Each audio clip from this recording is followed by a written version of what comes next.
ආයුබෝවන් ඔයාලට. ඔන්න අද මම ඔයාලට ගෙනාවේ KFC rice එක ඒ රසටම ඒ ස්වභාවයටම ගෙදරදීම හදන්නේ කොහොමද කියන එක. ඉතින් මේකේ විශේෂත්වයක් තියෙනවා. අපි අද හදන්නේ rice cooker එකේ.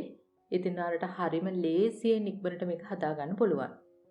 මීට කලින් මම ඔයාලට කියලා දීලා තියෙනවා KFC chicken එක හදන විදිය. ඉතින් මේ link එක මම description box එකට දාන්නම්. ඉතින් මේ recipe දෙකම KFC style එකටම ඔයාලට දැන් පුළුවන් ගෙදරදීම හදාගන්න. අපි දැන් බලමු මොනවද ඕන කරන්නේ කොහොමද මේක හදන්නේ කියලා. මෙතන මම අරගෙන තිනවා කීරි සම්බා මෙෂරින් කප් වලින් නම් 1යි, ඒ කියන්නේ ග්‍රෑම් වලින් නම් 200ක්. මුලින්ම අපි කරන්නේ ටික හොඳට සෝදලා මේ වගේ පෙනේරයකට දාලා තියෙනවා. මේක ඔයාලා චුට්ටක්වත් පෙඟෙන්න දෙන්න එපා.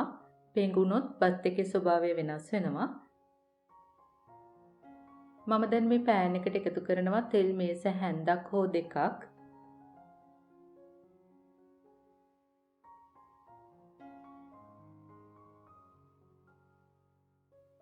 දැන් ඒකටම එකතු කරනවා කරදමුංගු 4ක්, කරාබු නැටි 4ක්, කුරුඳු පොතු කැබැල්ලක්, කරපිංච ඉත්තක්,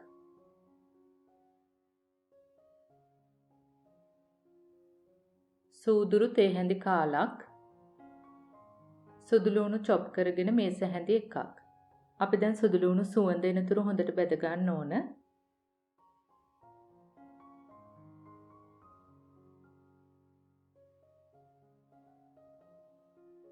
ඊළඟට අපි ඒකටම එකතු කරනවා ලුණු ගෙඩි භාගයක්. ඒකත් හොඳට චොප් කරලා ගන්න. මේ ටික අපි දැන් හොඳට රන්වන් පාට වෙනතුරු බෙද ගන්න ඕන.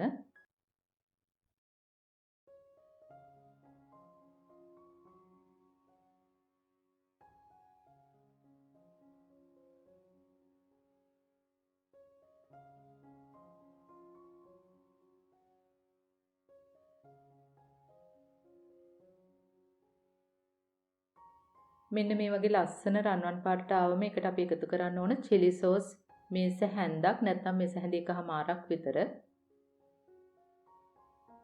chili sauce එකතු කළාට පස්සේ ගොඩාක් වෙලා ලිපේ තියන්න එපා. ගින්දර උපරිම අඩු කරලා චුට්ටක් කවලම් කරලා ඉක්මනට ලිප ඔෆ් කර ගන්න.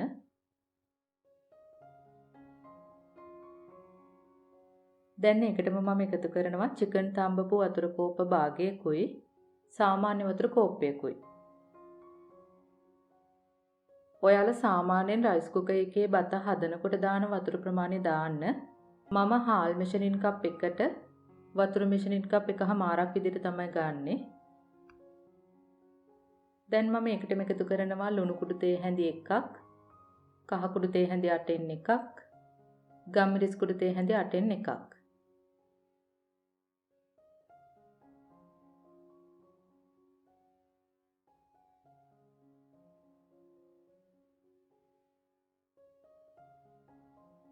මේ තියෙන්නේ මගේ රයිස් කුකර් එකේ පොට් එක. ඒකට මම දැන් එකතු කරනවා මුලින්ම හාල් ටික.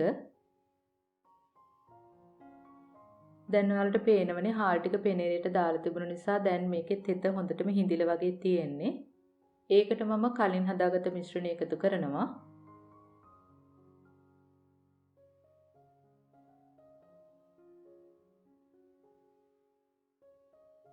දැන් මේ ටික චුට්ටක් කවලම් කරලා අපි රයිස් කුකර් එකේ තියලා බත හදා ගන්න ඕන.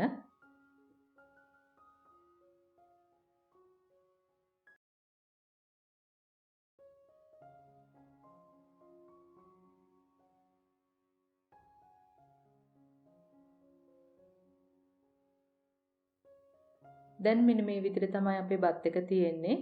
මේක හරිම සුවඳයි. ඒ වගේම හරිම ලස්සන පාටට රසට තියෙන බත් එකක්. අපි දැන් බලමු කොහොමද පිළිගන්වන්නේ කියලා.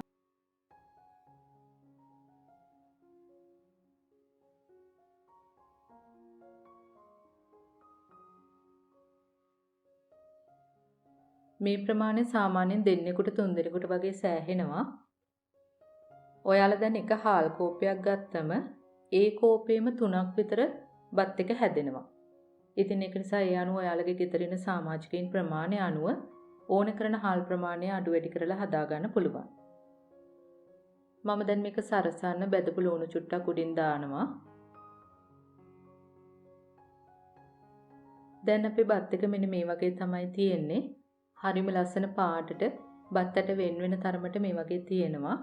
ඉතින් හරිම ලේසියෙන් විනාඩි කිහිපයක් ඇතුළත ඔයාලට මේක හදා ගන්න පුළුවන්.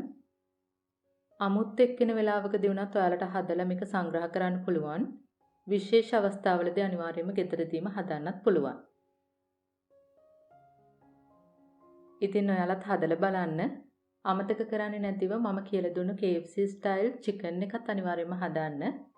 ඉතින් මේ වීඩියෝ එක ගැන ඔයාලට ගැටළු යෝජනා තියෙනවා නම් පහලින් කමෙන්ට් එකක් දාන්න. අපි ආයෙත් මේ වගේම රසබර වීඩියෝ එකකින් හමු වෙමු. එතකන් ඔයාලට සුබ දවසක්. ස්තුතියි.